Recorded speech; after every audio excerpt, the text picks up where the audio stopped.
Chapter 33. Panicked, distraught, and terrifyingly angry, Jeremy falls backward from the room, gripping the railing of the stairway.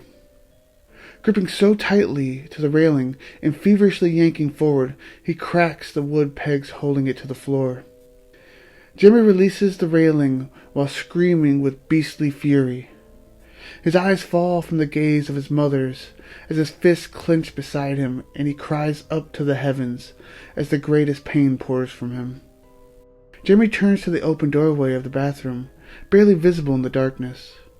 With rage in his heart, he begins rushing to the bathroom, hoping he can somehow meet the murderer outside the realm of his dreams.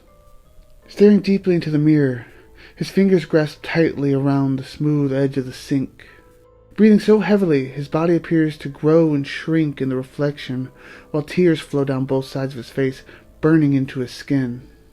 They fall from his chin and pool in the sink below, slowly making their way into and down the drain, though he cannot see any of this in the darkness. "Where are you?" Jeremy screams at his own reflection, which barely comes into focus as his eyes adjust to the darkness. "Where are you now, you coward?" He continues calling out as he pounds his fist down on the countertop around the sink. The evil reflection doesn't show itself. All Jeremy sees is himself, still wet, covered in what he now knows is his own mother's death. He drops to a knee and begins weeping hysterically into his arms, everything up until now flowing through his mind. Only a few moments pass before he stops himself from crying any further. "I will not give up that easily," he thinks to himself as his head raises. Slowly, making it to his feet, trembling, he raises his fist and lunges it at the mirror, screaming as he does so. "Come out, you son of a bitch! Face me!" Upon impact, the mirror explodes inward and shattering into the darkness beyond. The mirror gone, Jeremy still stands with bleeding hand facing his reflection. This reflection, however, is no longer exactly of him. It's smiling, its teeth sharp. Its nose lies flat against its face, and its ears pointed sharply and elf-like. "You called for me, my boy?" the reflection asks, his tongue hissing with every word. Jeremy just stands in utter horror, wondering how this could be happening. Jeremy realizes that though he thought he wanted this, he was now too afraid to do anything at all. He never believed this could actually be happening. Taking a step back, he places his hands to his face.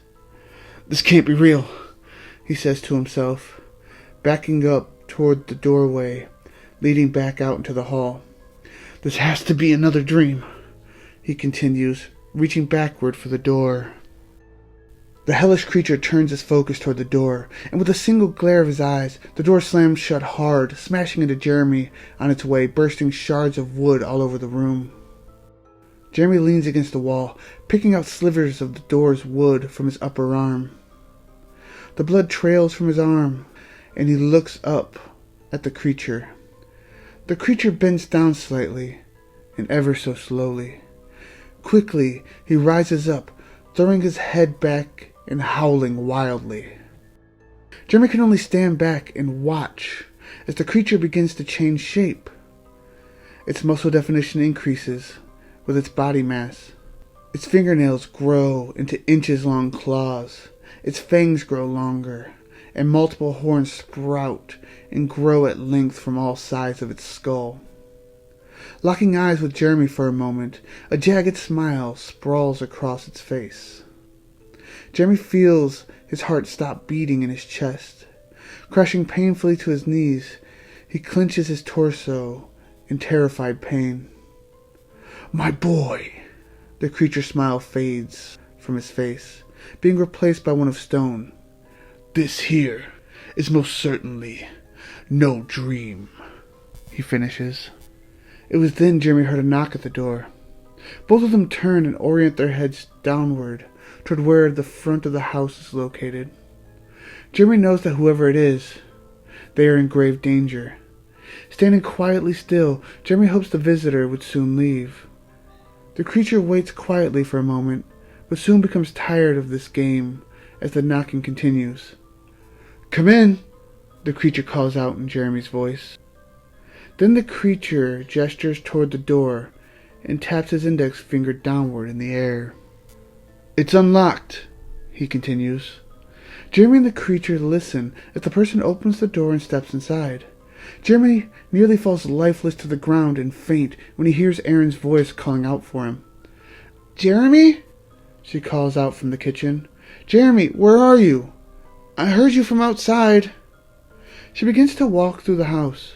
Jeremy can hear every step through the booming of the storm taking place outside. She continues calling out into the darkness. "Mrs. Pearson, are you still here?" she calls out. Jeremy tries to scream for her to leave with everything he has, but something keeps all the sound from vacating his throat. Looking back at the creature, who just stands there waving its index finger back and forth and shaking its head. The creature then places the same index finger over its mouth, shushing Jeremy.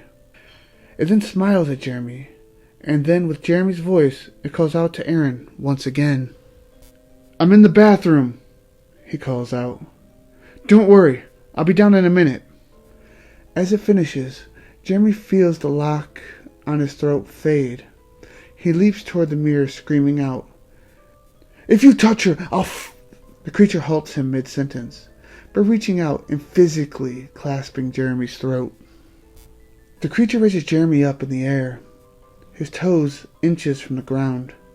Jeremy claws at the massive hand around his neck, but cannot pry himself loose from the grip of the creature. The creature continues pulling Jeremy in closer, until his body is resting across the sink, and the two are face to face. "You will do as I please," the creature says, as it fades away, throwing Jeremy's body across the room into the shower. Upon landing with a great thud, the curtain is pulled down, and quite a ruckus is made. Jeremy slowly lifts himself from the shower and stands firmly on his feet.